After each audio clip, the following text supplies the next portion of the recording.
துர்கா, அப்புறம் உன்கிட்ட நான் ஒரு விஷயம் சொல்லணும். சொல்லுங்கம்மா. எவ்வளவு சாமர்த்தியமா ஒருத்தி இத்தனை வேலையும் பண்ணி உன்னை சிக்க வச்சுட்டு அவ சுதந்திரமா சுத்திட்டு இருந்திருக்கா. அது தெரியாம மத்தவங்கள போலவே நாங்களும் உன்னை தப்பா நினைச்சு பேசியிருக்கோம். தயவு செஞ்சு மனசுல வச்சுக்காத துர்கா. அதெல்லாம் விடுங்கம்மா. ஏற்கனவே சொல்லிட்டீங்கல்ல. உங்க இடத்துல நான் இருந்திருந்தா கூட எனக்கும் டவுட் வந்திருக்கும். நானும் அப்படித்தான் நடந்திருப்பேன். அதுவும் இல்லாம என்ன மாதிரி குரலையும் மாத்தி பேசினா யாருக்குதான் சந்தேகம் வராம இருக்கும். அதான் இப்ப எல்லாம் பிரச்சனையும் தீந்துருச்சுல, இத விட்டுறலாம். திரும்ப திரும்ப எதுக்கு அத பத்தியே பேசிக்கிட்டு. இதுதான் துர்கா. இப்பதான் எல்லா பிரச்சனைக்கும் துர்கா முற்றுப்புள்ளி வச்சுட்டாலே. அப்புறம் எதுக்காக நம்ம பழச பேசிக்கிட்டு? எல்லாரும் இனிமே வந்து சந்தோஷமா இருப்போம். ஸ்வீட் சாப்பிடுங்க மாமா, எடுத்துக்கோங்க. தேவிமா சாப்பிடுங்க.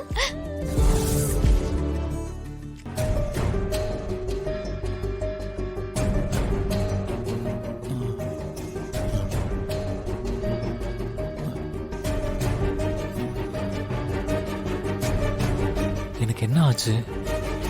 நான் எப்படி ஹாஸ்பிட்டல்ல?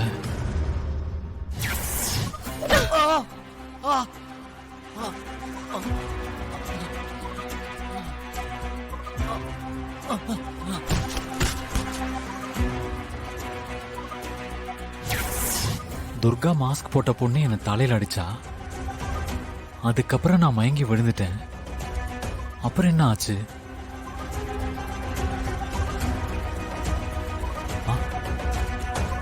அம்மா, சந்துரு, சந்துரு, சந்துரு, என்னங்க இங்க வாங்க.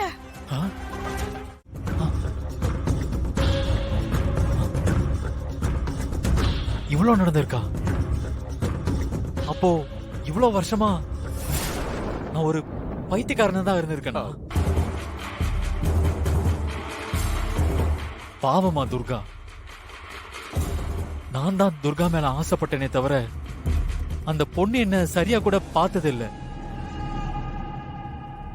நடுவுல யாரோ ஒருத்தி வந்து துர்கா மாதிரி மாஸ்க் போட்டுக்கிட்டு என்ன உங்களை எல்லாரும் ஏமாத்திருக்காமா. யாரோ ஒருத்தி நம்மளை ஏமாத்தினதுக்கு பாவம் துர்காவை இவ்வளவு கஷ்டப்படுத்திருக்கீங்களே.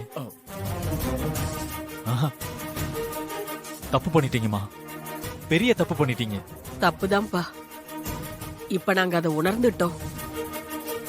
ஆனா அப்ப இருந்த நிலைமையில துர்கா தான் உன்னை ஏமாத்திட்டா, அதனாலதான் உனக்கு மனநிலை பாதிக்கப்பட்டுருச்சுன்னு நாங்க தப்பா புரிஞ்சிட்டு இப்படி எல்லாம் செஞ்சிட்டோம்ப்பா.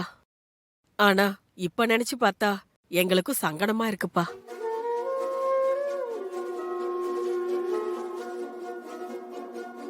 அப்பா, முதல்ல துர்காவுக்கு போன் பண்ணி இங்க வர சொல்லுங்க. நான் துர்கா கிட்ட மன்னிப்பு கேட்கணும். நான் இப்பவே வர சொல்றேன்ப்பா. சரி.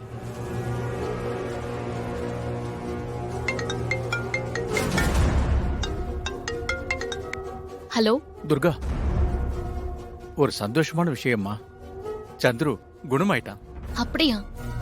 ரொம்ப சந்தோஷம் அங்கிள். நடந்ததெல்லாம் கேட்டு உன்னை உடனே பார்க்கணும்னு சொல்றோம்மா, உன்கிட்ட பேசணும்னு சொல்றோம்மா. சரி, ஓகே, நான் உடனே வரேன். ரொம்ப சந்தோஷம் Durga.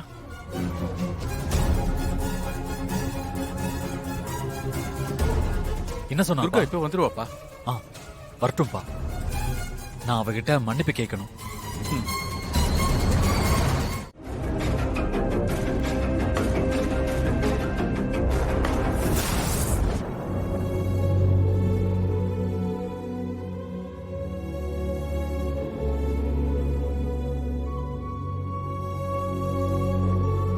He is completely all right now. நீங்க இன்னைக்கு டிஸ்சார்ஜ் பண்ணி கூட்டிட்டு போயிடலாம். ரொம்ப ரொம்ப தேங்க்ஸ் நன்றி டாக்டர். டாக்டர். ஓகே, தேங்க்யூ பாத்துக்கோங்க. டாக்டர். கடவுளே.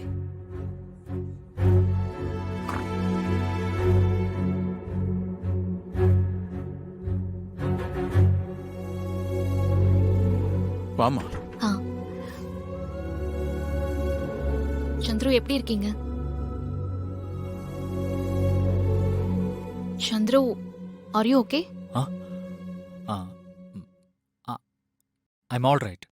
உங்களை இப்படி பார்க்கும்போது எவ்வளவு சந்தோஷமா இருக்கு தெரியுமா? அப்பாவோட உங்களை நான் ஸ்டேஷன்ல பாத்திருக்கேன். இத்தனை வருஷம் நீங்க கொஞ்சம் உடம்பு சரியில்லாம இருந்திருக்கீங்க. எனக்கு கொஞ்சம் கஷ்டமா தான் இருந்துச்சு. இப்ப நார்மல் ஆயிட்டீங்கல்ல? நான் நார்மல் ஆயிட்டேன். இப்பதான் அம்மா அப்பா கிட்ட யாரோ ஒருத்தி துர்கா மாதிரி மாஸ்க் போட்டு நம்மளெல்லாம் ஏமாத்திட்டான்னு உண்மையை சொன்னேன். அவங்களும் நான் புத்தி சுவாதீனம் இல்லாத போது நடந்த எல்லாமே விளக்கமா சொன்னாங்க. சாரி துர்கா. ஐயோ எனக்கு எதுக்கு சாரிலாம் சொல்றீங்க, விடுங்க. அது இல்ல, கொஞ்ச நாளா நான் நானாவே இல்ல, அதனால வந்த விளைவு தான் இதெல்லாம். அது நான் உங்களை கஷ்டப்படுத்திட்டேன், அதுக்கு தான் சாரி. யாரோ ஒருத்தி பண்ணிட்டு போன தப்புக்கு என் அம்மா அப்பா உங்களை ரொம்ப கஷ்டப்படுத்திட்டாங்க. எனக்கு மனநலம் பாதிக்காம இருந்திருந்தா உங்களுக்கு இவ்வளவு பிரச்சனை வந்திருக்காது இல்லையா? பாஸ்ட் இஸ் பாஸ்ட், விட்டுருங்க சந்துரு. இல்ல துர்கா, பாதிக்கப்பட்டது நான் மட்டும் இல்ல, நீங்களும் தான். அன்னைக்கு நான் கொஞ்சம் கவனமா இருந்திருக்கணும்.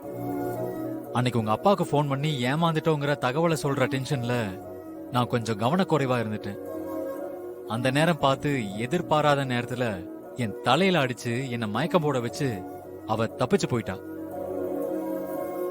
அதுக்கப்புறம் தான் நான் எப்படி இருந்தேன்னு நீங்க பார்த்திருப்பீங்க. ஒரு தடவை இல்ல, 2 தடவை நீங்க தான் என்ன காப்பாத்திருக்கீங்க. அதுக்காக நன்றி சொல்லதான் வர சொன்னேன். அந்த பிரியாவை கண்டுபிடிச்சு என் கையாலேயே கொல்லணும்னு தான் என் மனசு துடிச்சது. ஆனா நீங்களே அவளை அரெஸ்ட் பண்ணி உள்ள தள்ளிட்டீங்கன்னு அப்பா சொன்னாரு. என்ன சந்துரு, சட்டத்தை காப்பாத்த வேண்டிய நாமளே சட்டத்தை கையில எடுக்கலாமா? இன்னும் சொல்ல போனா உங்களை விட அதிகமா பாதிக்கப்பட்டது நான் தான். நான் நினைச்சிருந்தேன்னா பிரியாவை என்கவுண்டர்ல போட்டு தள்ளிட்டு அப்படியே முடிச்சிருக்க முடியாதா? ஆனா அப்படி செய்ய எனக்கு தோணல. துர்கா,